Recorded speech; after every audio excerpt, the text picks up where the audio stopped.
Congress నాయకులపైన BJP నాయకులపైన Congress ఇలా రాజకీయ పార్టీలు ఒకరిపైన ఒకరు విమర్శలు చేసుకోవడం కొత్తేమీ కాదు. ఇది రాజకీయాల్లో సర్వసహజ పరిణామమే. Political discourse ఈనాడో దిగజారింది. ఇందులో ఎవరు ఎక్కువ ఎవరు తక్కువ అని మనం అంచనా కూడా వెళ్ళాం. కానీ కొన్ని సందర్భాల్లో హద్దులు దాటినప్పుడు వాటి గురించి మాట్లాడుకోక తప్పదు. ఇప్పుడు తాజాగా బీజేపీ నాయకుడు ఢిల్లీ అసెంబ్లీ ఎన్నికల్లో అభ్యర్థి అయిన రమేష్ బిధూరి అన్న వ్యాఖ్యలు రాజకీయ వర్గాల్లో ఒక తీవ్రమైన విమర్శకు కారణమవుతున్నాయి. రమేష్ బిధూరి అంటున్నది ఏంటంటే, నన్ను గెలిపించండి, మా పార్టీని గెలిపించండి, ఢిల్లీ రోడ్లను ప్రియాంక గాంధీ చెక్కిళ్ళలాగా మారుస్తాను అని. ఇంతకన్నా దుర్మార్గమైన సెక్సిస్ట్ ఆలోచన ఓట్లుకుంటుందా? భారతీయత ఏం చెప్తుంది? హైందవ సమాజము, హిందూ సంస్కృతి ఏం చెప్తుంది? మనము స్త్రీని దేవతలాగా చూడాలని చెప్తుంది. పరస్త్రీ పైన మొక్కమెత్తి కూడా చూడకూడదే. అలాంటిది రమేష్ బిధూరికి ప్రియాంక గాంధీ చెక్కిళ్ళు ఎందుకు కనబడ్డాయి? ఇంకా ఏది రాజకీయాల్లో ఏం కనబడలేదా కాంగ్రెస్ పార్టీని విమర్శించడానికి? భారతీయ సంస్కృతికి ఇది అంగీకరిస్తుందా?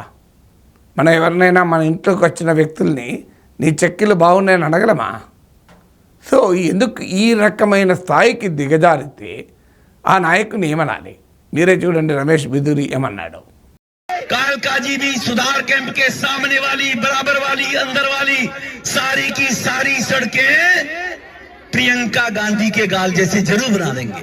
लालू ने कहा था बिहार में कि बिहार की सड़कों को मैं हेमा मालिनी जी के गालों जैसे बना दूंगा। लालू ने झूठ बोला था, नहीं बना पाया, लेकिन मैं आपको विश्वास दिलाता हूं, जैसे ओखले की सड़कें हमने बना दिए, संगम बिहार की सड़कें बना दिए, इसी प्रकार से कालकाजी भी सुधार कैंप के सामने वाली, बराबर वाली, अंदर वाली सारी की सारी सड़कें प्रियंका गांधी के गाल जैसे जरूर बना देंगे। సహజంగానే రమేష్ బిధూరి చేసినటువంటి వ్యాఖ్యలపైన కాంగ్రెస్ తీవ్రంగా స్పందిస్తుంది.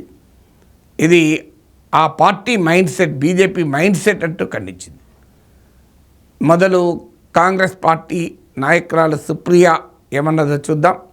ఆ తర్వాత ఇది వ్యక్తిగతమా, పార్టీకి సంబంధించిందా మనం మాట్లాడుకుందాం. చూడండి మీరు సుప్రియ ఏమన్నారు. बीजेपी वस्तुतः महिला विरोधी है और इसका प्रमाण वो बार बार देते हैं। बीजेपी के पूर्व सांसद और अब कालकाजी दिल्ली में उनके विधायक उम्मीदवार रमेश बिधूड़ी जी का प्रियंका गांधी जी के संदर्भ में दिया हुआ बयान न सिर्फ शर्मनाक है बल्कि उनकी असली कुत्सित महिला विरोधी मानसिकता को दिखाता है। जिस आदमी ने सदन में खड़े होकर अपने साथी सांसद को गंदी गंदी गालियां दी हो और उसकी कोई सजा, उसका कोई खामियाजा ना भुगता हो, उससे क्या ही उम्मीद की जा सकती है। लेकिन क्या इस घटिया भाषा, इस घटिया बयान के लिए बीजेपी की महिला नेत्रियां, महिला बाल विकास मंत्री, बीजेपी के अध्यक्ष जेपी नड्डा और खुद प्रधानमंत्री जी कुछ बोलेंगे? असलियत तो यह है कि इस महिला विरोधी भाषा, इस महिला विरोधी सोच, इस कुत्सित मानसिकता के जनक तो खुद मोदी जी ही हैं। जब वो चुनावी सभाओं में मंच से मुजरा, मंगलसूत्र, बेटियों को कोई छीन कर ले जाएगा जैसे शब्द बोलते हैं तो उनके नीचे वाले उन्हीं का अनुसरण करते हैं, वो और क्या बोलेंगे।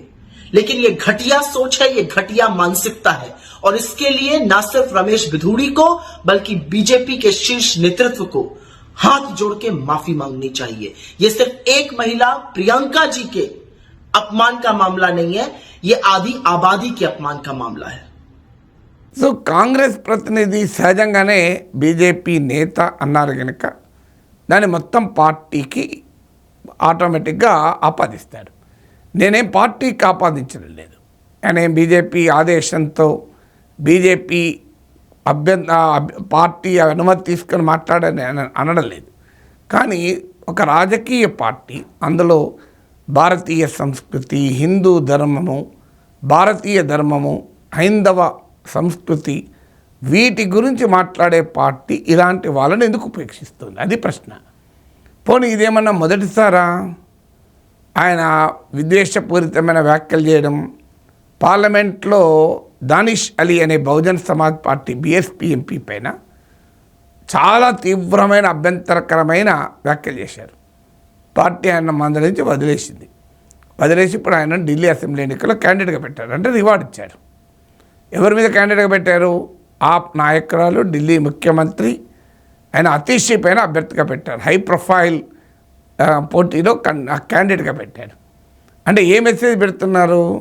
నువ్వు పార్లమెంట్లో మత విద్వేషపూరితమైన వ్యాఖ్యలు చేస్తే నేను ఇంకా ముఖ్యమంత్రి పైన అభ్యర్థిగా పెడతాను. గతంలో మనం చూసాం. మీకు ప్రజ్ఞాసింగ్ ఠాకూర్ భోపాల్ ఎంపీ ఏకంగా గాంధీ మహాత్ముని అవమానిస్తూ మాట్లాడాడు. గాంధీని చంపిన గాడ్సే దేశభక్తుడు అంటూ గాంధీ హత్యను సమర్థించారు. మరి ఏం జరిగింది ప్రజ్ఞాసింగ్ ఠాకూర్ పైన? సో ప్రధానమంత్రి ఓ వ్యాఖ్య చేశాడు, నేను జీవితంలో ఆమెను క్షమించలేనని. కానీ ఆ తర్వాత ఆమెను పార్లమెంటరీ కమిటీలకు నియమించారు. అఫ్కోర్స్ తర్వాత టికెట్ ఇవ్వనట్టున్నారు. సో ఇలా నీచమైన వ్యాఖ్యలు చేసి వార్తల్లోకి వచ్చే వారిపైన ఆ పార్టీ చర్య తీసుకోకపోతే, అందులో పార్టీ విత్ డిఫరెన్స్, అందులో party that స్వేర్స్ in the name of Hinduism, Hindu మతం, భారతీయత తమ లక్ష్యాలుగా చెప్పేటువంటి రాజకీయ పార్టీ దీన్ని అంగీకరిస్తుందా? అయితే పోనీ ఇలాంటి వ్యాఖ్యలు ఏదో తొందరపాట్లో అన్నాడు. తొందరపాట్లో కూడా అలాంటి వ్యాఖ్యలు రావు. ఇప్పుడు మనకు వస్తాయా? సంస్కారం అనే మానవునికి రావు. ఎందుకంటే ఆ తొందరపాట్లో వచ్చినా కూడా ఆ సిక్ మైండ్, అనారోగ్యకరమైన మైండ్ ఉంటే తప్ప ఆ వికృతమైన వ్యాఖ్యలు రావు. సో అది అన్యమనస్కంగా అన్నా కూడా ఆ మనిషి యొక్క స్వభావాన్ని తెలియజేస్తుంది. కానీ ఇతను అన్నదానికి ఎక్కడా రిగ్రెట్ లేదు. నేను పొరపాటున అన్నాను, దయచేసి నన్ను మన్నించండి. ప్రియాంక గాంధీకి కూడా నేను క్షమాపణ చెప్తున్నాను. నేను అలా అనాల్సింది లేకుండే, నాకు కూడా తల్లి ఉంటుంది, భార్య, చెల్లి, కూతురు ఉంటుంది. ఇలా నేను ఎందుకు అన్నానో మరి తొందరలో అన్నాను అంటే ఆ వివాదం అక్కడ ముగుస్తుంది. కానీ ఆయన రిగ్రెట్ వ్యక్తం చేయకపోవడం, క్షమాపణ చెప్పకపోగా సమర్థించుకున్నాడు. ఆ సమర్థన కూడా చాలా వింత సమర్థన. లాలూ ప్రసాద్ యాదవ్ అంతకుముందు హేమమాలిని పైన ఇలాగే అన్నాడు కదా. హేమమాలిని పైన ఏమన్నాడు అంటే, హేమమాలిని చెక్కిళ్ళలాగా బీహార్ రోడ్లను మారుస్తాను అని అన్నాడు కదా. మరి తప్పు నాదైతే లాలూ ప్రసాద్ కూడా తప్పే అంటూ ఇండియా కూటమిలో భాగం కనుక ఆర్జేడీ నాయకునిది తప్పా కాదా కాంగ్రెస్ చెప్పాలి. ఇదేం లాజిక్?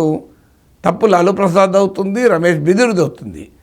కానీ ఆ డిఫెన్స్ ఇంకా ఎక్కువ సిక్ మైండ్ తెలియజేస్తుంది. అంటే క్లియర్గా కావాలని అన్నాడు. ఆయన ఆ వాక్యాల్ని సమర్థించుకోవడమే కాకుండా అది తన సంస్కారం అని చాటి చెప్పుకుంటున్నాడు. ఇది రెండో, ఒకటి పార్లమెంట్లో దానిష్ అలీ పైన ఇలాంటి విద్వేషపూరితమైన వ్యాఖ్యలు, ఇప్పుడు సెక్సిస్ట్ వ్యాఖ్యలు. అప్పుడేమో విద్వేషపూరితమైనవి, ఇప్పుడేమో సెక్సిస్ట్ వ్యాఖ్యలు. సో ఈ వ్యాఖ్యలు సమర్థించుకుంటున్నాడు. మరి భారతీయ జనతా పార్టీ ఏం మాట్లాడుతుందో చూడాలి.